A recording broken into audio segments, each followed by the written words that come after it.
అప్పటికి మించు 12 గంటలాయెను.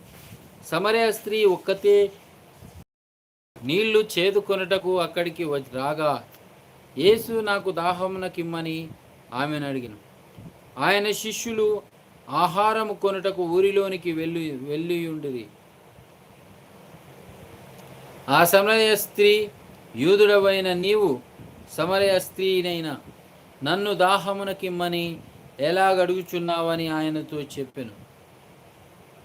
ఎలయనగా యూదులు సమరయులతో సాంగత్యము చేయరు.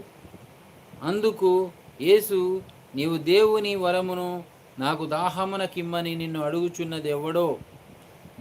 అడుగుచున్న వాడెవడో అదియును ఎరిగియుంటే నీవు ఆయనను అడుగుదువు, ఆయన నీకు జీవజలం ఇచ్చునని ఆమెతో చెప్పెను. అప్పుడు ఆ స్త్రీ, అయ్యా, ఈ బావి లోతైనది, చేదుకొనుటకు నీకేమీ లేదే.